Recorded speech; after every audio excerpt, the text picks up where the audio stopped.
Diamonds all in your face. What is going on, Houston Texans, man? Today we got 5 keys that could give potentially the Houston Texans a victory over the Packers and continue to put the Packers in the hole. As you guys know, the Buccaneers beat the Packers after the Packers had a hell of a first quarter. I believe they had over 130 combined yards. And so just looking at that tape, man, Todd Bowles was able to do something. He was able to adjust, and it caused Aaron some troubles. And to be honest, and when we compare team to team, I think the talent linebacker-wise is better on the Buccaneers. So it's going to be interesting to see what Anthony Weaver dials up against Aaron Rodgers for this game. Coming into the game, obviously the Texans lost to the Titans in overtime. Brutal loss, man. Definitely should have won that game, but just didn't. I mean, for most of the part, some of those games against the Titans, I think, have been going our way. Those close games where we've had to beat them at the end, even against the Jags, pretty much against our division, we've benefited from those games for the most part.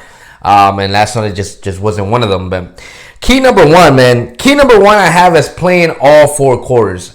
We've seen this defense put up 3 quarters of good football before in the games previous.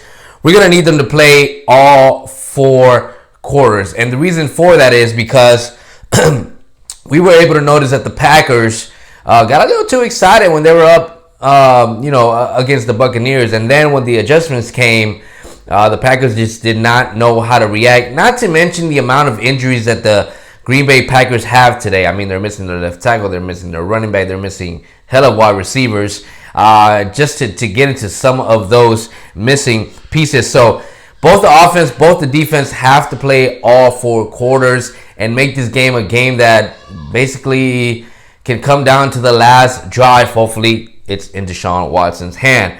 Key number two as the defense having to have constant pressure. This defense must have constant pressure in Aaron Rodgers. They like to block with 6-man.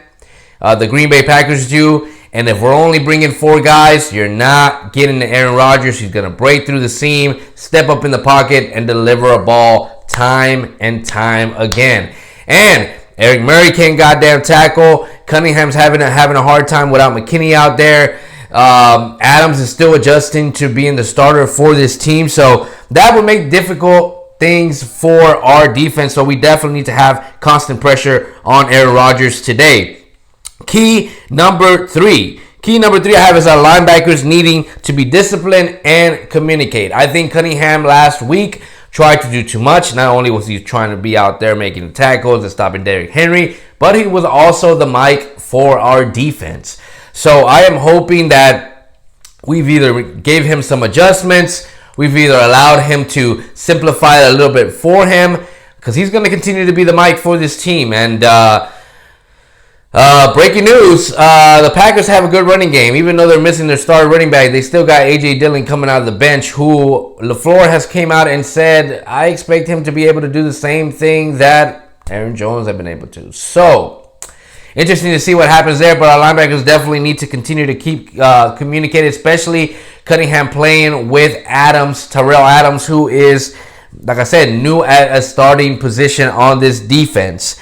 Key number 4 I have as our offense must continue to put up points. Our offense must continue to put up points. Look, like I said, we have to make this game a game where we basically risk not or having the ball for the last possession of the clock. If we allow them to beat us early and we just continue to give up, the game is over. It's going to be over early. So this offense must continue to put up the points that they did against the Titans, that they did against the Jags. Deshaun Watson, continue to do what you're doing. Wide receivers, I'm hoping that they come motivated. I'm hoping that Cobb comes motivated playing against Green Bay again, even though he did it with the Cowboys. I'm hoping that Brandon Cooks comes motivated. I'm hoping that Will Fuller comes motivated and proves my point that he is the number 1 wide receiver on this team.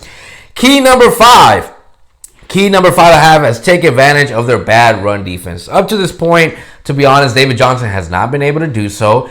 Jaguars had a bad defense themselves, and what did David Johnson get? Like 70-something yards. So, look, David Johnson has to take advantage, has to help Deshaun in some way, man. I'm sorry, but it's easy to cover an offense when they're not going to run the ball. And even though they attempt to run the ball, all it really does is just put us behind the sticks and makes it just harder for Deshaun Watson. So, David Johnson, I'm going to need you to come with your A game. Duke Johnson, I need you to help wherever they allow you to get your snaps. But David Johnson, man, it needs to get going. Look, I don't want him to have a 2016 game. I just need him to have a regular game, man. Just get average 3 to 4 yards every time you touch the ball. If you can do that, regardless of how many times they give you the ball, we're going to be in good position at the end of the game. Hey, but you guys know what it is on this Sunday. Hey, this is the first set of videos for today. I am also going to give you guys a post-game analysis based on whatever happens in this particular game. I actually don't have the Texans winning this game, but if they do, man, it's going to be a pleasant surprise and one that can maybe get them going for the rest of the season, at least beating teams or being a spoiler. I'm not talking about playoffs. So anyways, man, you know what it is every day, baby. It is H-Town. Let's get it.